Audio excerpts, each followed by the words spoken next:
Hello, Pickled Onion Knight here, and I'm going to go through today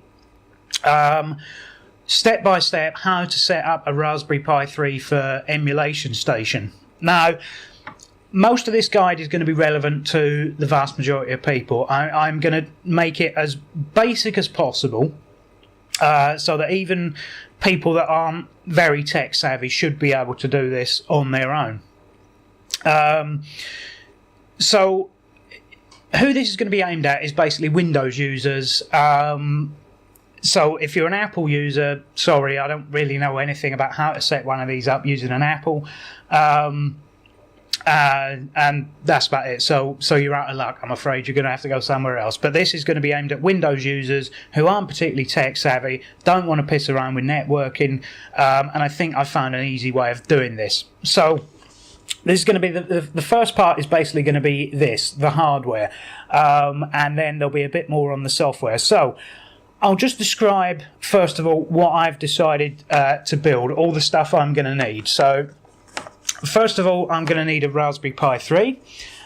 This exact method will work with a Raspberry Pi 2, only the Pi 3 is a bit more powerful. I've got a case from RetroPie. I don't know what it looks like yet. Well, obviously I know because I bought it, but I haven't seen it in the flesh as yet. You're going to need a micro SD. This one is a SanDisk Ultra. The Samsung Evos work just as well, but this is a nice sort of fast and stable card. The cheaper ones will work, but over the length of time they won't last as long. You'll find that it starts getting corrupted, so do go for a quality card. I have bought some controllers as well. Now, this is the first time I'm laying eyes on these. They are, there we are, Super Nintendo style USB controllers. They don't feel too bad actually. Now, it depends what you're trying to do with the Raspberry Pi 3. Now, I've bought the Super Nintendo versions of these. They do make sort of PlayStation style ones with the analog sticks as well. But I'm not going to be putting any PlayStation games on here. I think the highest I'm going to be going is maybe 32X Mega CD. I think is the newest stuff that I'm going to be putting on here. So they will work perfectly fine, and obviously there's two of them for 2-player. I had to buy something to power it all. So this is a I don't know, North Padder AC adapter. I found this on Amazon, and the reason why I chose this over the official one is because it has a power switch on the cable. So that's quite handy because the Pi unit itself doesn't have a power switch, so I don't have to keep unplugging it all the time to try to get the thing working. The other things I'm going to need just for setup, so if you can avoid buying them, then perfect, is a USB keyboard. This is just a cheap one. I'm only going to need this for setup. Once I actually have it all up and running, it should all work with the controllers forevermore. I'm also going to be using Ubuntu, Linux Ubuntu Live Disk. You can get these, well, you can either buy one off eBay for about £1, because people do sell them, or you can burn your own from using the ISO from the Ubuntu website, which is handy. And I'm only using it as a live disk. You don't have to install it. Well, I don't, because I have a dual boot Linux and Windows 10 computer, but you don't have to install it. I'm only using the live disk purely to avoid all the networking nonsense later on. Because the thing that Ubuntu will do that Windows won't is it will read all the directories on a Linux file system. So that means transferring games later on is going to be a lot easier. There's also a couple of other pieces of software you will need, but I'll talk about them. At the time when I'm showing how to do it. I just think it's easier because they're very easily downloadable. And the last thing you'll need, if you're putting, this is only if you're putting the thing in a case, which I do advise doing, by the way. A lot of cases come with these little radio screws that you need. So, I mean, I've got a set of interchangeable screwdrivers here, radio screwdrivers, but you know, one of them ones that's designed for, you know, spectacles, or one of them ones that's designed for, you know, like a radio screwdriver, like a small sort of half-size Phillips thing. So yeah, that's all the stuff you're going to need, apart from a couple of bits of software. Oh, the other thing, if your PC that you're using to do this doesn't have a card reader that can read micro SDs, you will need an adapter as well. The card I've bought comes with a little adapter to fit in a standard SD socket, so that should be fine. But if not, you will have to get a USB to micro SD adapter. Most people have these now because it's the same sort of cards that what uses them? Nintendo DS uses them, and pretty much everything uses these micro SDs. Now your phone uses them. So yeah, that's another optional thing that you might have to do depending on how your computer's set up. Right. So let's get down to it and start putting this thing together. Right, so let's see what we've got in the boxes. So the first thing we want to open is the Pi. Oh dear, it's got one of these horrible stickers on it. I'm not worried about keeping the box, so that's fine. And let's get it out. Ooh, snaz. So you have your instruction book. There, we don't need that. And here is the actual board itself. Tiny little thing. If you've never seen one of these before, impressed, I know you are.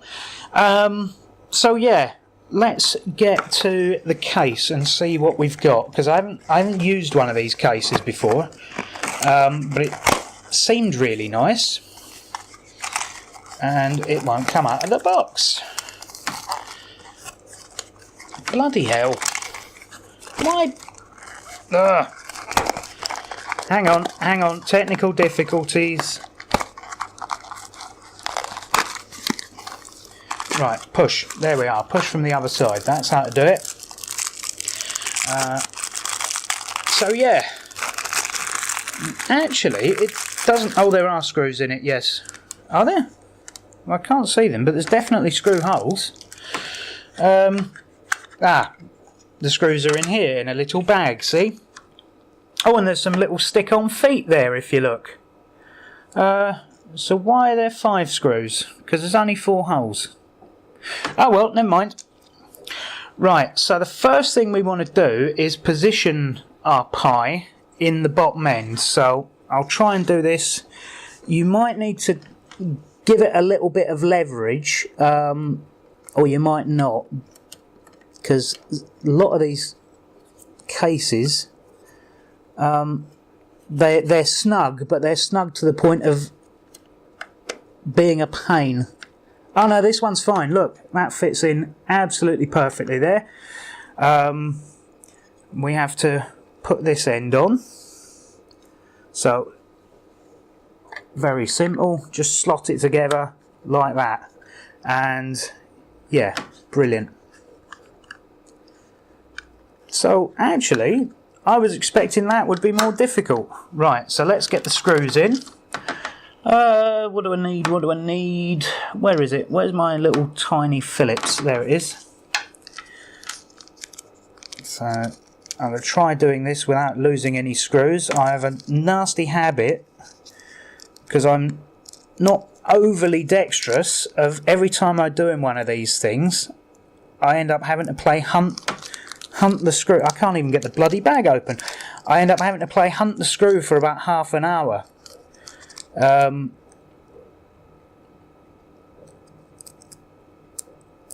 Bloody hell. This is fiddly. Let's see. Can I poke you in there and you can give me a hand? Ah, sod it.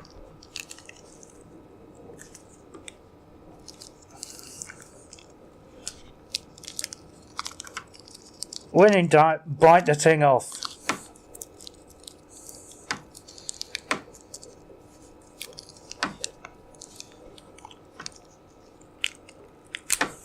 There we go. Christ, this thing's like bloody Fort Knox to get into. What's going on? Our precious tiny screws. Right. Actually, I think they've probably realised that it's me that's bought this, and that's why they've sent 5 screws for a device that only needs 4. So let's start. Yeah, that does fit perfectly. We're just going to screw the case on like that. And, sorry, just so the camera can see it. Yep. That might be a little tight, but, you know, nothing wrong with that. It's not coming loose at any point soon.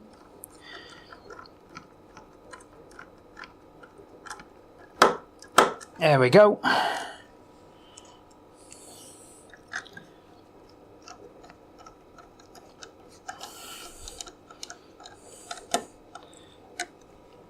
And finally the last screw. So that was really, really quick, wasn't it? It's hardly taken any time or effort at all.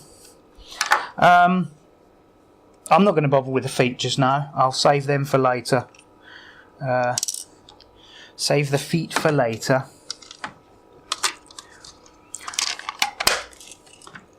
So that's it. This is so there's your 4 USB ports here, your network thing. This case doesn't leave a slot for the I/O strip, but it doesn't need to because I won't be using it.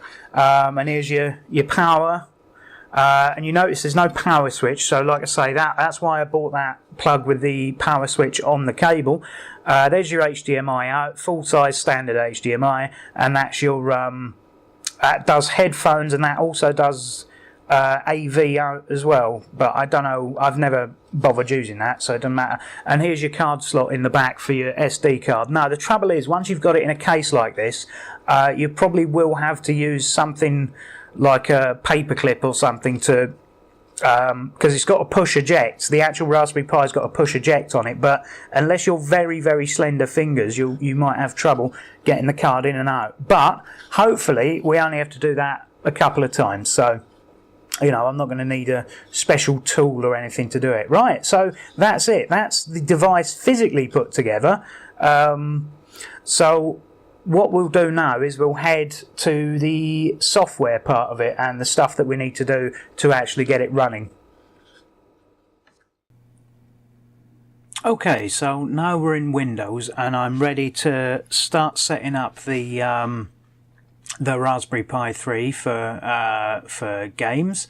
So I'm going to go off the beaten track with regards to the software I'm going to use to do this. Now, the recommended software is a program called Disk Imager for Windows, but I found it to be not particularly good for the simple reason that, yeah, it's brilliant if you're using a brand new card, but lots of people these days have SD cards just lying around. Now it just so happens that I am using a brand new card for this, but that's not always the case. When I've done these before, I've often used an old SD card, micro SD that I've had lying around. So I'm going to show you that method because I think that's going to be what most people will have.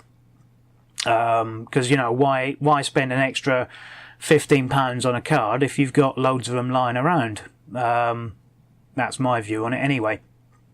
So I've already been and downloaded the RetroPie disk image, which by the way comes as a zip file. So you are going to need something like 7-zip or WinRAR or something like that to open it and turn it into an image file. So I've already done that. Obviously, I'll post links in the description to all of this stuff that I'm doing. Now, there's another program called SD Card Formatter. Now, this is a software you would use if you're using a used SD card. Because the trouble is, when you format an SD card using Windows, or Linux for that matter, it doesn't format the entirety of the card.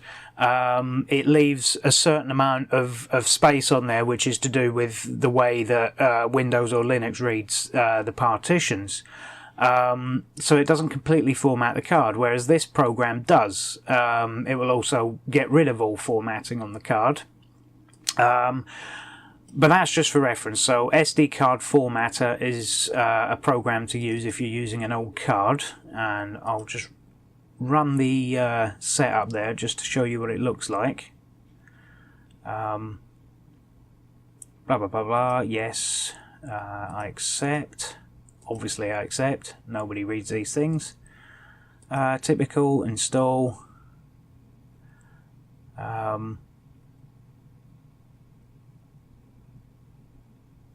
So I'll just wait for this to install. There we go. Launch the program. Now, obviously I haven't inserted the card yet, but if I insert it into a USB port here... Oh, wrong way around.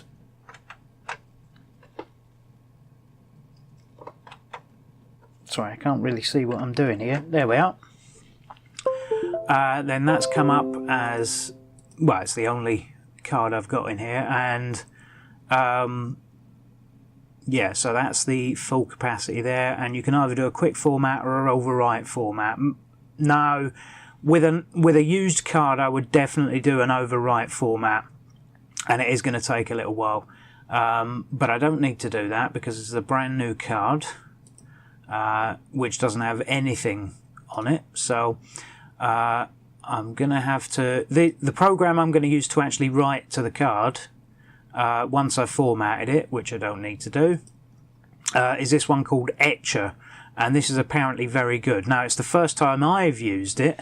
I can't remember the program I used to use, but it wasn't Win32 Disk Imager, because I tried that before and it was slow and clunky and quite often didn't write things properly. Certainly when I was using it on XP. I've never tried it on Windows 10, but there you go. Once bitten, twice shy and all that. So I'm going to try this program, Etcher. Now, on Windows 10 I have to run the setup as an administrator, so I'm going to tell it to do that. Which is good practice on Windows 10 anyway, if you're setting up software to run it as administrator. Hopefully this isn't virus laden. Right, so I'm going to go into my Etcher program. And this should be pretty simple. So select drive, drive E, yep, that is definitely the right one there, drive E. So all I do is select the image, and that will be in the desktop, RPI3, open that, and we've got the right device, and then all I do is press the flash button.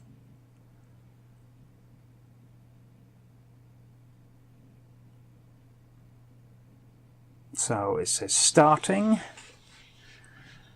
and obviously, like I say, I will ETA 3 minutes. Oh, well, that's not bad at all. Mind you, 31, 2.16 gig isn't an awful lot of stuff. So, but yeah, so that is actually quite a lot of time for that. I don't know. But yeah, so much more simple, easy to use, Etcher. So yeah, we'll just wait till that's finished. Alright, so 99% and finishing.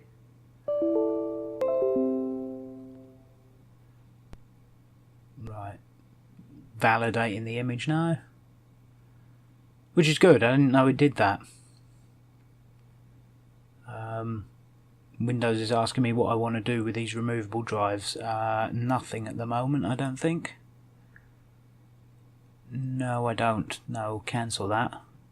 Right, we don't want to format it because we've just written to it.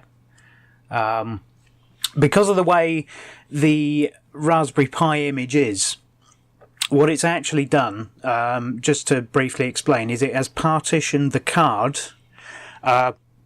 into 2 separate drives, which isn't going to mean anything at the moment because Windows can't read them, because it's a Linux file system and Windows can't read them.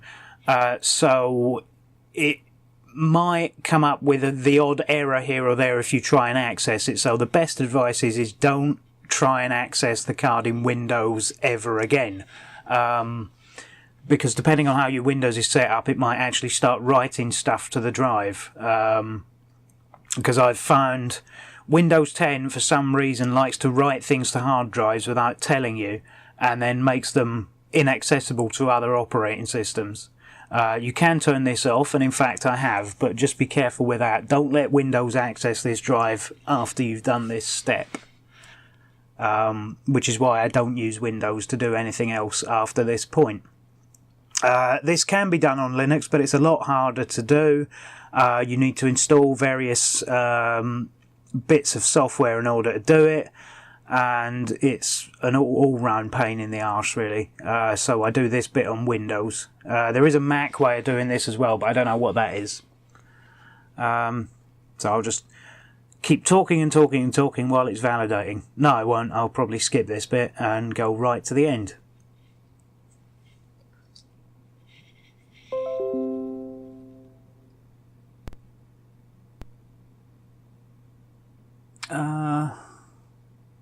Okay. Potential corruption issues. Now, I'm assuming that's down to the Linux partition, but I'm not sure. Right, so that's that done. So we'll see how Etcher got on. Now, hopefully, what I'm going to do now is I'm going to plug the Raspberry Pi in.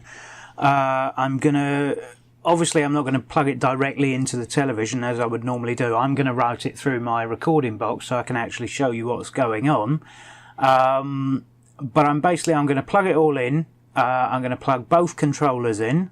I'm going to plug in a USB keyboard as well, so that I can do stuff. Although that might not strictly be necessary at this point, I'm going to get it plugged in anyway, just so that I can continue on. But there might not really be a reason to, but just in case I am going to plug in a USB keyboard, so there you go. So hopefully the next image you see is of a Raspberry Pi being booted up. Obviously I'm going to put the SD card in it as well. So yeah, if the next image I see is not a Raspberry Pi being booted up, then something's gone horribly wrong and I'm going to have a rethink on this whole bit. But with any luck, fingers crossed, in 5 seconds that's what you'll be seeing. Right, so let's see how we get on. Let's turn the power on.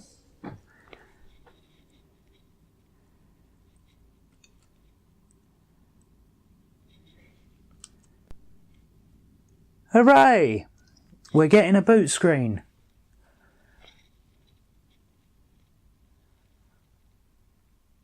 So that seems to have worked well.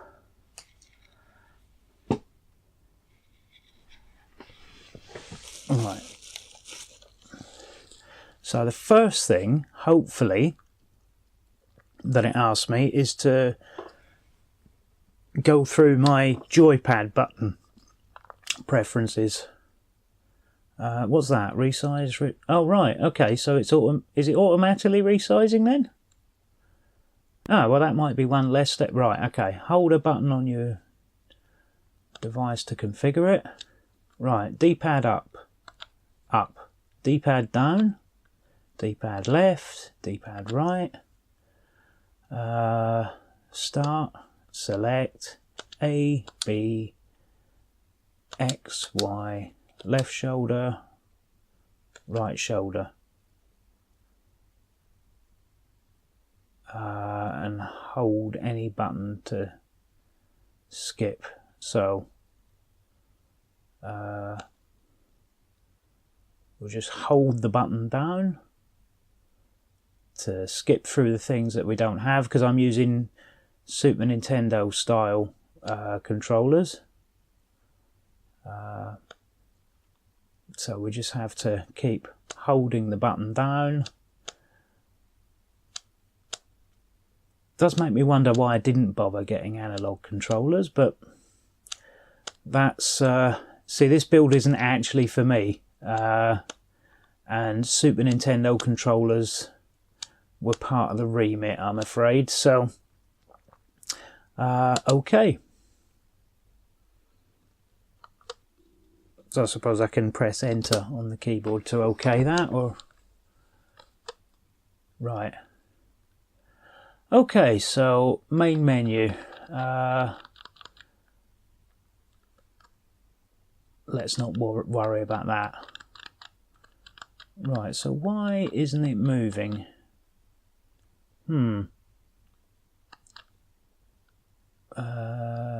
Configuration.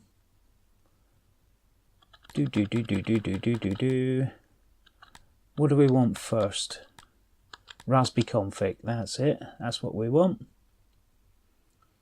Okay, so where are we? What do we want first? Advanced options, I imagine.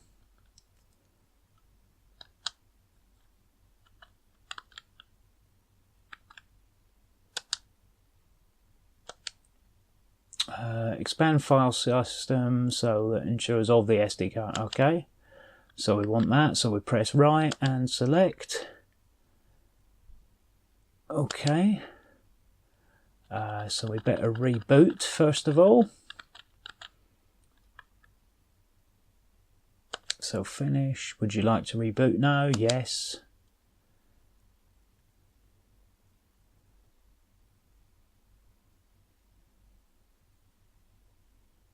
So hopefully that's rebooted us.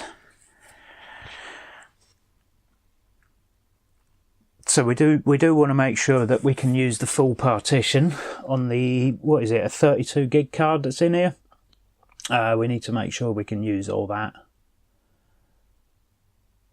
And there shouldn't actually be anything on here. Sometimes you get what do you call them, like ports of older games pre-installed, but as I don't want any of that, if it's not on here I don't really care. So loading emulation station, and yep, that should be all we've got on here is the config. So that's it. I think that's all we had to do. So if we go oh, hello, what's this? Launches RetroArch GUI, so you can change RetroArch options. Oh, well, that's handy.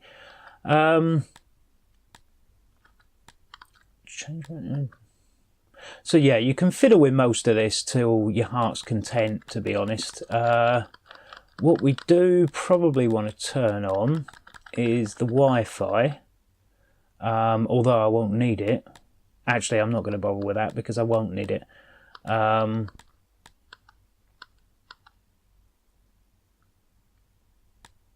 Oh, okay. I didn't know you could do all that. Oh, themes. Lovely. So yeah, that's it. All we're going to do now then is go back to the menu. Wonder what these settings are about then. Anyway, quit and then shut down the system. And all things being well, I will see you in a Linux operating system. Now, this is how I'm going to do it. Let me just explain before I do this. A lot of people, what they would do at this point is they would set up the Wi-Fi so that they can transfer stuff across. Well, I'm not going to do that because, quite frankly, it's a pain to set up. You need specific software in order to transfer stuff across. And I just can't be bothered. So what I'm going to do is I'm going to boot into my Linux operating system. But what I suggest you do for quickness and sort of cheapness is burn yourself a copy of the Ubuntu desktop. Now, even if you're never going to install it, what you can do, you can run that as a live disk, which will read this card. So that's what I suggest you do for quickness with this step. I mean, obviously, like I say, you know, I use Linux already, so I don't have to do that. But this is what I suggest you do. Because that will basically be able to read the partition on this, and you can just transfer, drag and drop the stuff rather than transferring it over a network, which, to be honest, is a pain. So that's what I'm going to do. So all things being well, I will see you in a Linux environment in a second to then explain further.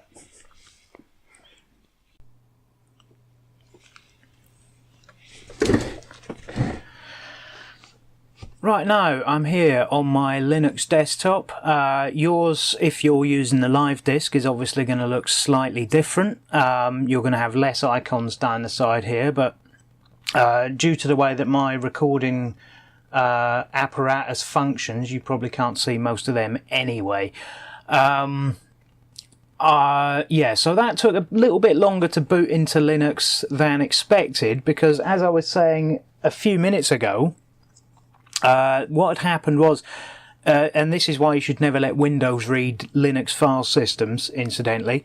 What had happened was, unbeknownst to me, Windows had done an update and it had automatically switched on Windows Fastboot, which made my swap drive, where I keep my ROMs, unmountable and therefore unreadable in Linux. So I had to quickly go back into Windows and turn all that back off. I don't know why it does that. Every time it does an update to Windows, it seems to it turns Fastboot back on.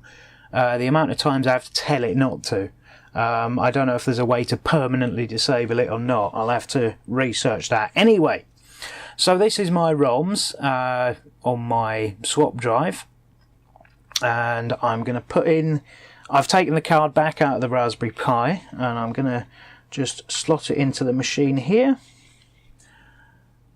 So you should see two volumes have just popped up. One's called boot, which we're not interested in because we don't need that one, so we'll close it.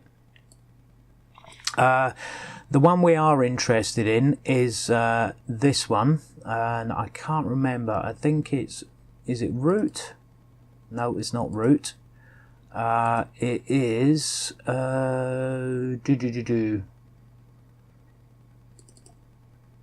It's not boot. Is it media? Nope.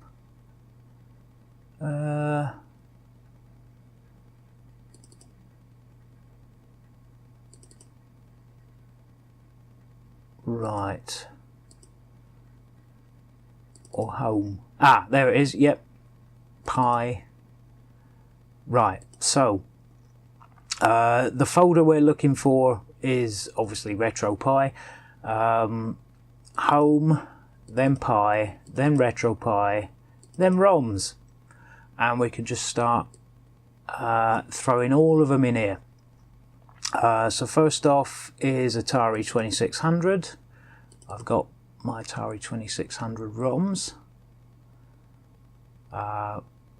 When it decides to read them all, there's a lot of them, so I'm just going to copy them across, drag and drop, and obviously they copy across very quickly because there's not many of them. Next we have Game Boy, and in fact I probably could just drop the folder straight across, but I'm going to do it as ROMs just to make sure that everything goes in. So this obviously isn't going to be the quickest thing in the world.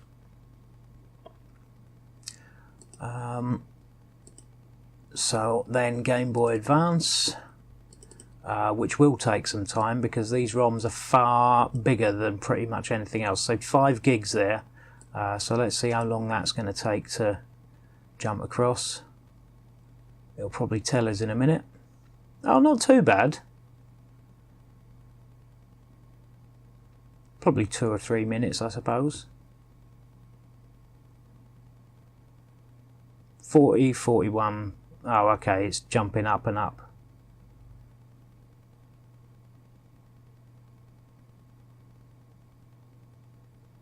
I don't know why that megaseconds going down. It should be staying reasonably constant. I don't know why it's continuously going down, unless it's having trouble reading some of them. So we started off at what, 60? Now we're at 36. Huh.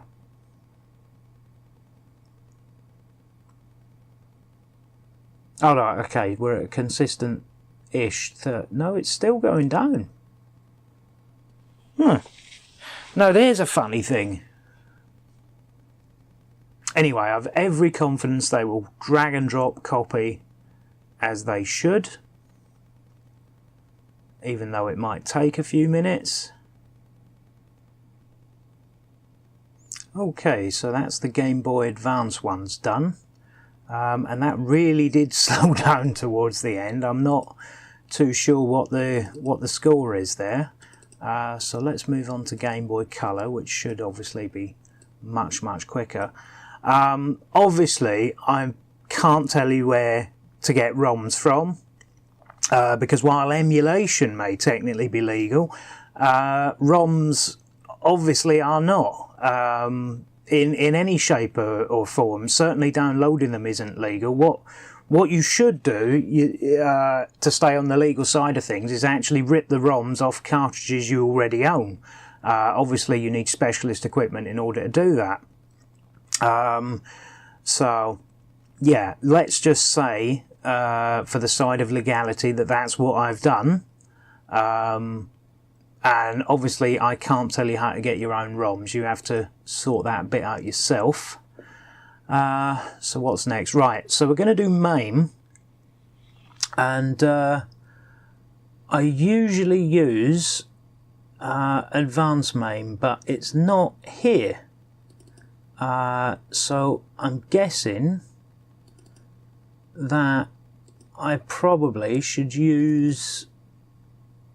So what's MAME 2003? I'm gonna go on arcade and MAME 2003, I suppose. But I don't know. I'll do MAME for all. We'll do that and put the MAME ROMs in there. So let's just select them all. Copy them across. So I'm going to pick MAME for all. I used to use Advanced MAME, but obviously that's not on Raspberry Pi anymore, so I won't be using that. So we'll go MAME for all is what I'm going to choose and see how that works. Which I don't believe I've ever used that one before, so this is going to be a new experience for me as well.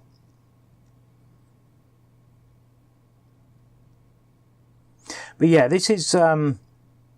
if I didn't explain it before, I will now. This is not actually a build I'm doing for myself. My next big emulation build is going to be, for myself, is going to be a full-size PC rather than a Raspberry Pi. And I'm probably going to be doing quite a few videos on that, showing you how to do it. And go into the hardware involved and a lot of the software and things like that. So, you know, that might be interesting, so keep your eyes peeled for that. But this is just for quickness and cheapness for people that aren't really that fussed and just want something quick and cheap and easy to play on. Obviously this is the quickest, cheapest and easiest way, although it does require this initial setup. So where are we? Master system, nice and simple. But once you've done all this, barring any hardware problems, this should just run and run. Well, I won't say forevermore, but it should just run and run, really. You shouldn't have any problems. Transfer over the Mega Drive stuff. So I'm only actually doing 9 systems on this. And there's a reason I'm not doing N64 or PlayStation 1. Although PS1 stuff does run quite well on a Raspberry Pi. N64 stuff does not. But the principal reasons why I'm not doing N64 or PS1 is because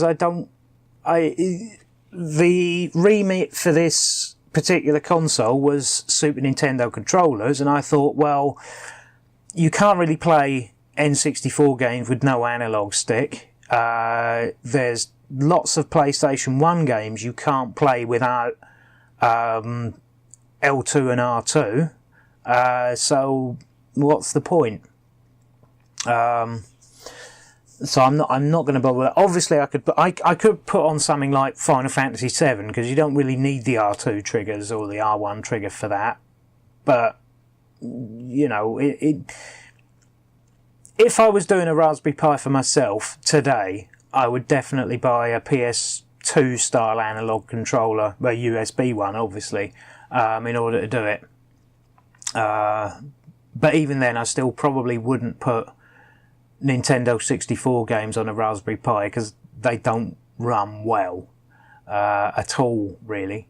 Whereas the older consoles, I mean, Neo Geo runs very well. PlayStation 1 does run well, but you need the right controllers. You know, Mega Drive, Mega CD should run technically on it. 32X runs. Super Nintendo runs. All the variants of Game Boy run. Obviously not the DS. DS doesn't run particularly well on anything. Yeah. But all the older stuff should run. And in fact, I haven't put any Vectrex stuff on here, because that looks really crap on a portrait screen. You really need on a landscape screen, you really need a portrait screen for Vectrex, because that's the orientation the screen was in. I'm not putting any pinball games on here, although they will run, because again, you need a different orientation of the screen. What else am I not putting on for any specific reason? I can't think. What consoles haven't I covered? I am putting some PC Engine stuff on here, because that will run quite well, very well, in fact. Yeah, I mean, you could put CD images on here, but to be perfectly honest, when when you're playing with 32 gigs of space, your average mega CD image is going to take up somewhere between 200 and 300 meg, so there's only so many you can put on. There's not very many fantastic games on the mega CD. I'd probably, if it were me, I would probably put on Eternal Champions or something like that. It is also possible to put a Daphne emulator on here, so that you can play Dragon's Lair and things like that. But the reason I'm not doing that is because all the Daphne emulators now need you to verify the movie files with an official disk, which I happen to have. But most people won't, because they are getting more and more difficult to get hold of these days. And in fact, if you wanted to play Thea's Quest, which isn't very popular, but you might want to play it, you've got pretty much no chance, because you try finding the Thea's Quest official DVD in order to verify things. It's just not going to happen. They're so rare. That can't be all my SNES games, surely. Oh no, sorry, that was 32X. Reading the wrong folder. I thought, that doesn't look like an awful lot of SNES games, because it's not, because it's Sega 32X. Yeah. Oh, that's the other thing. I haven't put on any Spectrum games, or any C64 games, or anything like that, because I don't want a keyboard permanently plugged in to this Raspberry Pi. It's going to be controller only. And yes, I know you can set controllers up to play Spectrum games. But then suddenly you'll get to a title screen or something and find it needs you to type something in or verify something, and it's just a pain. So I'm not doing that. Right, so that's us transferred all our ROMs. That should be it. Right, so that should be everything done. So what I'm going to do is I'm going to eject the boot drive, the boot sector of the card, so that it ejects both. Right, so there we are. We can now unplug the SD card. I don't need to unmount the that one. So I'm going to take the SD card, put it back in the Pi, and see how we got on. And if all this works, then you should be hearing from me in about 10 seconds, and if it's all gone horribly wrong, I'm going to scream and shout, and then you'll be hearing from me in about 10 seconds as to how it went horribly wrong. So that's it. Well, you may be sitting there thinking, hang on a minute, I was going to see him set up a Raspberry Pi at this point. Why are we back in the real world? Something must have gone wrong. Well, actually, nothing has gone wrong with the Pi itself. The reason I'm talking to you at this point is, while setting up the Raspberry Pi and recording loads of footage on first of all, setting up MAME, setting up the MAME controls rather, setting up the doing all these little tweaks to the graphical interfaces, and setting up the resolutions and things like that. My recording box decided to fall over. I think it's something happened. I think it's because where I changed the resolution settings to more closely match what my television would rather see, rather than what the Pi was outputting natively for some of the consoles. I think it's caused my recording box to trip over somewhat, and the footage that I got was just wrong. It was all wrong, and stuff was at different speeds, and it was all playing funny. And obviously, when it came to render the file at the end, when I stopped recording, the change in resolution must have messed it up. So unfortunately, while I would like to show you all the little bits of minutiae that I go into over the course of, say, 30 or 40 minutes, which might be interesting, it's bloody awful. I've managed to rescue some of it, and I've managed to fiddle around for a little while with the first bit of at least getting MAME configured, because I think that's the most basic of the basic. And even then, the visuals don't quite match up and the sound isn't quite right. So what I propose to do is I'm still going to narrate what I'm doing, but I'm only going to do it up to a certain point, pretty much to where I get MAME configured, and then that's about it. I did go into this whole long spiel about how certain games are great for testing this thing and just testing its capabilities and how well the emulators work and things like that. For instance, I went into this whole bit about how the Mega Drive emulator is really good, because a good test is always Hellfire. If the music on Hellfire sounds correct, you can be pretty much guaranteed that everything else is going to be emulating a Mark I Mega Drive. Because Hellfire, the actual cartridge uses this trick of memory timings on the original Mega Drive to get the sound to work properly. So you'll know if you ever have like a later model Mega Drive 2, quite often Hellfire is one game that doesn't sound quite right because of the way the cartridge itself used tricks in the original hardware to make the sound correct. Anyway. So I've decided to cut that bit out, and I'm basically only going to show the bit where I set up MAME. Obviously, I'm not going to have the sound on loud because it is honestly atrocious. And of course, I could go back and re-record it, but unfortunately, as I've pretty sure I already mentioned this Raspberry Pi is not for me, and by this point in time, when I've started doing the editing on the video, I'm afraid it's already gone out of my possession and into the hands of its new owner. So rather than buy another Raspberry Pi and do the same thing again, I could of course do it with my Raspberry Pi 2, but then that's been played with for a little while and it's not the same model, and it just seems like it would just be lily gilding. So I thought I'd just do this bit and explain what happened, and hopefully you can take my word for it that there was this bit where I set up all these little bits and pieces in the various emulators and went through some of the games, but it doesn't exist anymore. The footage isn't there, the footage is gone, so that will never be.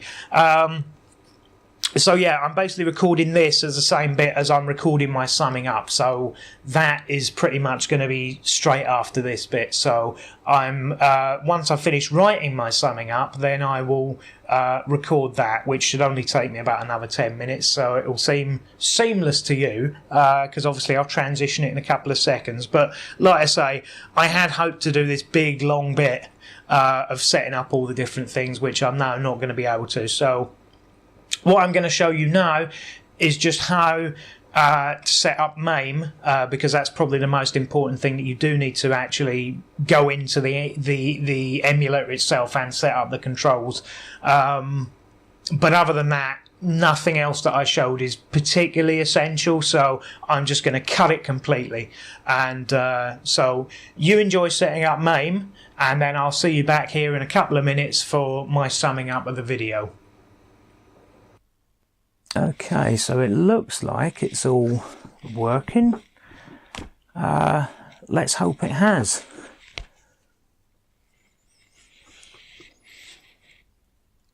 Oh, what's this?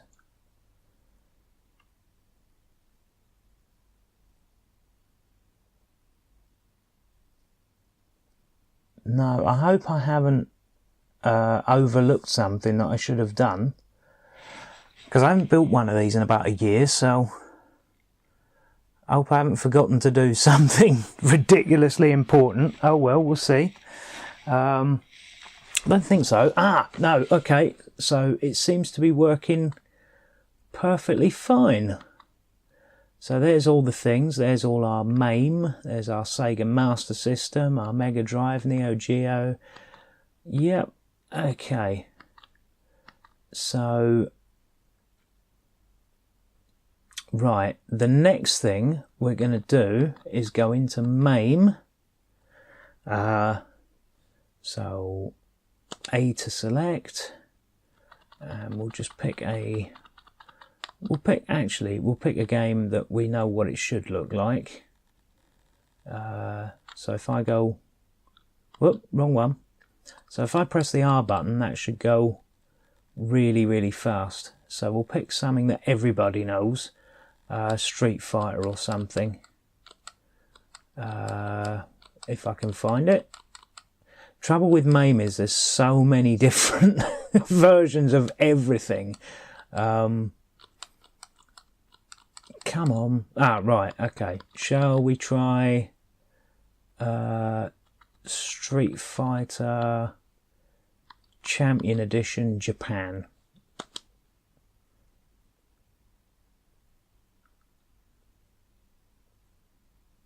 Okay, seems to be working all right.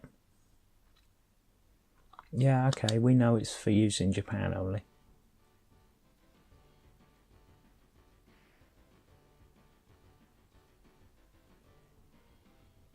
Oh, and it seems to have defaulted to widescreen as well, which is really cool. Right, so what I'm going to do now, because I've got a USB keyboard plugged in, I'm going to press the Tab key, and then we're going to choose, this all has to be done on the keyboard by the way, Input General, and I'm going to have to change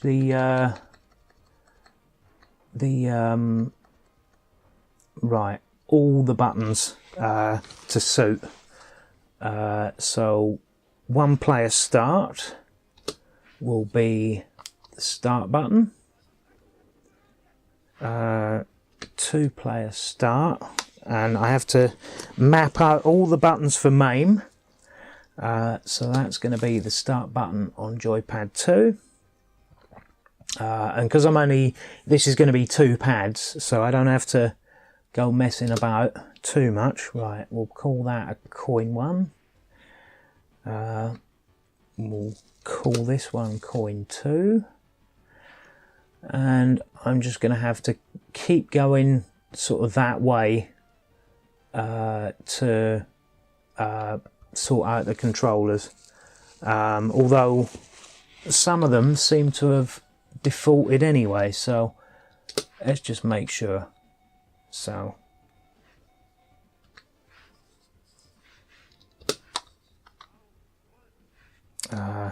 I'm just going to go through all the P1 buttons and the P2 buttons, and I can probably, to be honest, I can probably skip most of this. So button 1. So I'm just going to sort of continue on this vein till I get to the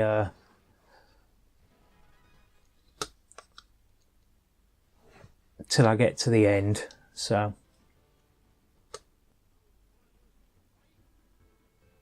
right, so that should be me. I've sorted out all the button combinations, so let's just test on player 1. Right, so that's credits. Ah, brilliant. So that's me picking my character. And as it's Champion Edition, I can have Ken in his blue uniform. Now let's see if all the buttons are working. Right, so that's punch, punch, kick. Oh no, they're all kicks. Yeah, seems to be. Oh. Why can't I get a special move out?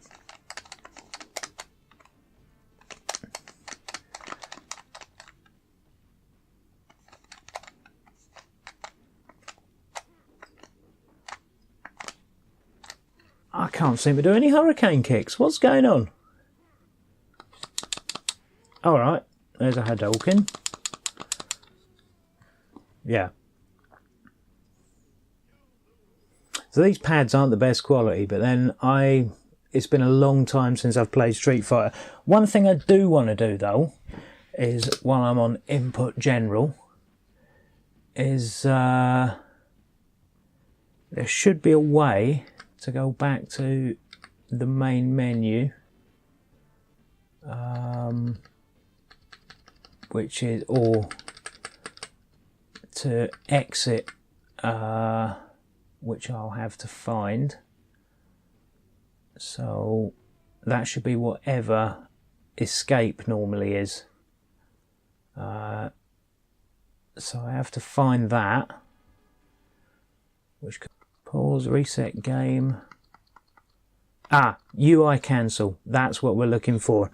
Right, now we need to set this up. So what I'm going to do is I'm going to set it up with a combination of select and start, or the equivalent of select and start. So I need to press enter, hold select and start at the same time. So select and start. Right.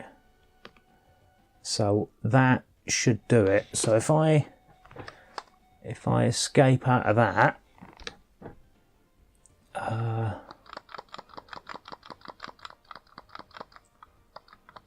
so return to main menu, return to game, and then if I hold select and start, it should take me back to the menu. Yep, that's sorted. Right, let's see if it works on a different game. So we'll try something a bit different. No. Super Contra, Super Dodgeball, Super Hang On? No. What should we go for? What should we go for? I'll tell you what I'll go for. I'll go for a shooty one. So if we go for oh, where is it? Where's Salamander? SA. Oh, yep. There we go. Salamander. We'll try that. We'll see what Salamander's like. I know what Salamander's like. I like Salamander. It's one of my favourite shooters. Now, obviously, it's Konami, so you get this. Please deposit coin. Press start. Do do do do do do do do do.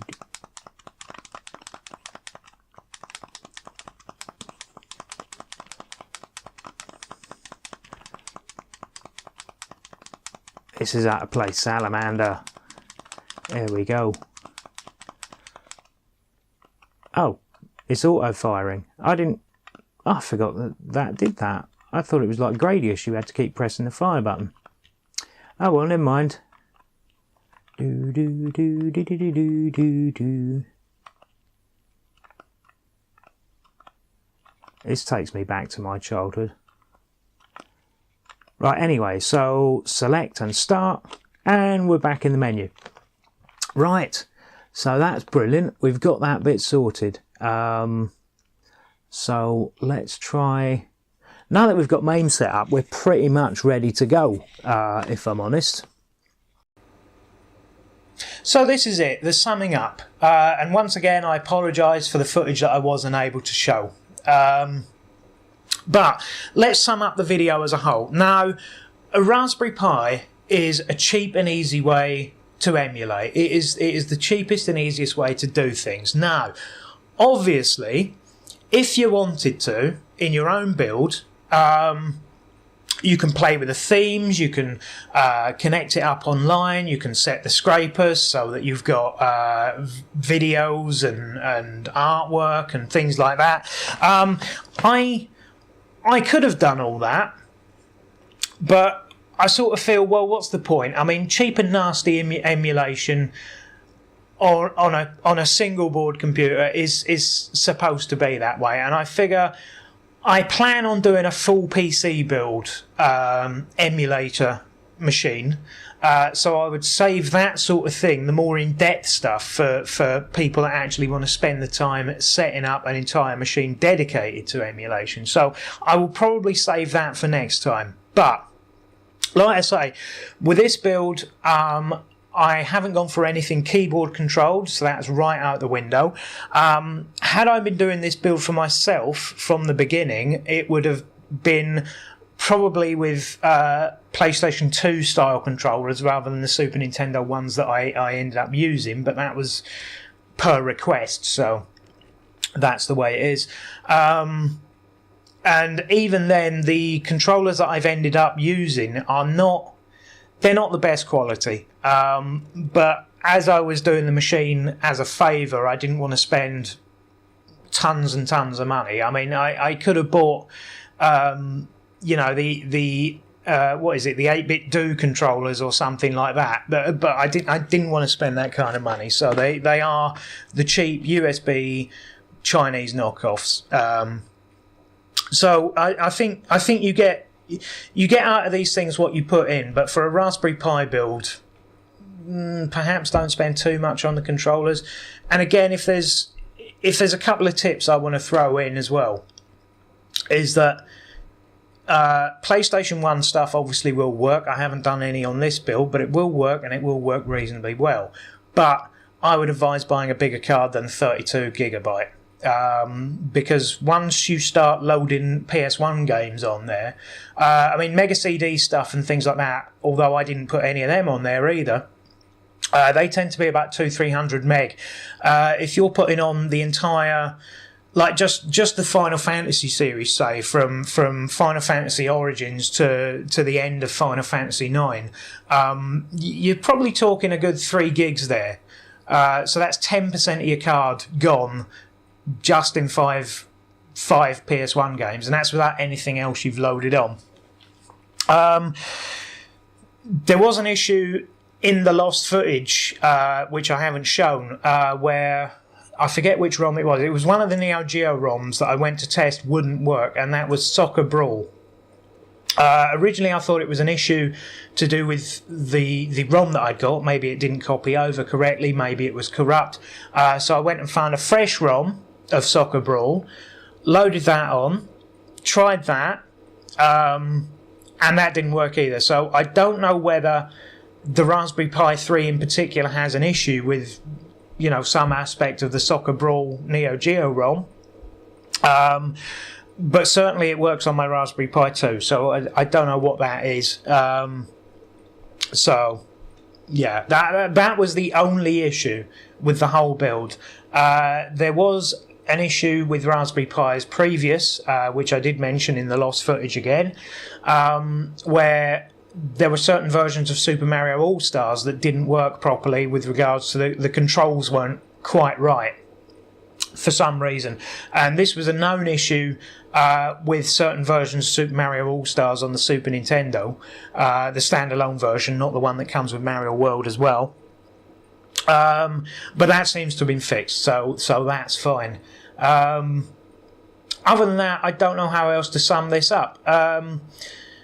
If you're looking for a cheap and nasty plug into the telly emulator that does multi-systems and you can pretty much put on what you want, then yeah, you can definitely use this method. If you want to add the extra bells and whistles, then it's very easy to do that. There are plenty of forums online that will help you along the way. And I think for less than 100 quid, I say less than 100 quid, it probably works out as less than 70 quid, to be honest. I don't think you can do any better. I certainly, you could buy a second-hand Nintendo Wii and try doing it using that as an emulator, or you could use an original Xbox, but obviously that's going to take up far more space as well. I mean, the portability of a Raspberry Pi means you can pack the whole thing up and take it in a shoebox round to your friend's house or whatever, and that could be with 2 or 4 pads. You can pack the whole thing up into a box sort of that big, whereas you obviously can't do that with an original Xbox. You can't really do that with a Nintendo Wii. So yeah, basically the only thing I would advise not to do is don't go down the route of putting on Nintendo 64 ROMs. Even if you have a controller with analog sticks, the Raspberry Pi, even the 3, doesn't run them very well, and that's why I specifically didn't use Nintendo 64 ROMs on this build, or in fact in any Raspberry Pi build that I do, I don't put Nintendo 64 stuff on there because it doesn't work properly. It's just a fact. Nintendo 64 is difficult to emulate. I also noticed that there was talk of a Saturn emulator for the Raspberry Pi 3. Now, I've never used it. I don't know of any, even a full-size Saturn emulator that works properly, so that would be another one that even if it came as standard with Saturn emulation, I probably wouldn't use it anyway, because I just, what's the point? Yeah, so that's basically how I'm going to sum this up. You can use the exact method I've shown to set up the most basic setups of Raspberry Pi, which again is who this is aimed at. This is aimed at you, the person that wants to emulate some of these old games but can't really afford to. You don't want to spend the money on a big PC build to try and emulate some of the newer systems. You're quite happy to play Super Nintendo games with cheap Chinese knockoff pads. Then this is clearly aimed at you. If, however, you want to hang on and you do want to spend a little bit more money on your emulation system, then I will be doing a series of videos dedicated to that as well, and those will be more in depth. I'm probably going to cover them system by system, so you probably, my idea being is that there's going to be like an intro video on the hardware and operating system and the front end setup. That might cover 2 videos actually, and then probably another 25 to 30 videos going through system by system, setting it all up, setting the graphics up, tweaking everything and all that. So if that's your bag, then stay tuned for that. Hopefully, I'm hoping, touch wood, to start doing that around about mid-October for the videos to come out to start trickling out towards the end of October. That is my plan at the moment. Now, what else did I want to say about the Raspberry Pi? Well, I think that's pretty much covered it. Obviously, like I say, if you're a fan of Spectrum games and things like that, obviously, yes, you can use a keyboard with a Raspberry Pi. Absolutely no problem. You can load on games from your Commodore 64 ROMs. You can load on Spectrum ROMs. You can load on MSX stuff if you really want to. If you're a fan of mid to late 80s Japanese games, that they will work, and they will work perfectly well. The reason I haven't, as I've probably mentioned, I can't remember if I've mentioned or not, the reason I specifically haven't done that with this build is that it's controller only. I didn't want it to have to need a keyboard. Now, I know some of you may be shouting at the screen now, especially the British people watching this. You may be shouting, well, you don't need a keyboard to play most Spectrum games. They can be set up to use to work with controllers. Well, yes, you can. That is true. And the same is true of most Commodore games. But quite a lot of times you will find, while you can play the game with a controller, title screens and things like that will be like press spacebar to continue, press enter to continue, and things like that. So even in emulators, quite often you still need a keyboard. Even at times where you wouldn't think about it, you might still need a keyboard to start the game. You might still need a keyboard at certain points in the game. You might have to type in. You might get halfway through a level, and it'll be you have to type in a password or something to continue. They are certain games built for these older computers do have those sorts of things in them. And I don't have time to go through a list of 2,000 games, or in the Spectrum's case, nearly 15,000 games, and reduct the list of stuff off the ROMs that specifically need a keyboard at any point in the game. So the best option for a keyboardless Raspberry Pi is to just not load any of them ROMs on. I know that seems harsh, but that's the way it is. The person I'm doing this for, I don't want coming back to me in a few days' time. Oh, this isn't right, that isn't right, the next thing isn't right. So it's a controller-only system. It's going to have controller-only games. I'm afraid that for systems that are designed to use exclusively with controllers, none that came with a keyboard. So that means as well that Mario Paint won't work, unfortunately. Because no mouse.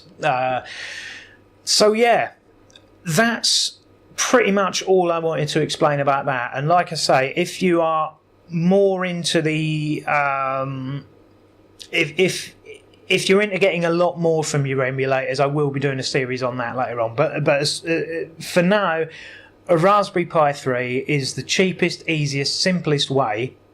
Simple, obviously, once you've got the thing running, to just play your emulators, play the cheap and nasty games on your telly without much thought on it. So yeah, and with regards to the footage that I lost, I did explain kind of how to get widescreen resolutions and things like that on various emulators on the Raspberry Pi. Now, I've already explained why I'm not showing you that footage, but if you type it into Google, how to change resolution on Raspberry Pi, blah, blah, blah, there's a wealth of information there. Obviously, I'm going to put up links in the description to all the software that I used. I'm not going to put links to any ROMs, as I think I've already explained why, and it should be obvious why. I'm not going to put links to any ROMs, but I will put links to the official Raspberry Pi site. I will put links to the things that I've bought specifically to build this, to do this build. Most of it, in fact all of it, came off Amazon, so that's nice and simple. So it also should be international, give or take. So yeah, I can't think of anything else to say other than there will be more emulation videos coming. If you like any of my stuff, then there should be some boxes appeared here. If you want to subscribe, there should be a subscribe button appeared here. As usual, you can follow me on Twitter, you can write what you want in the comments, provided it's nice, and I will see you in another video.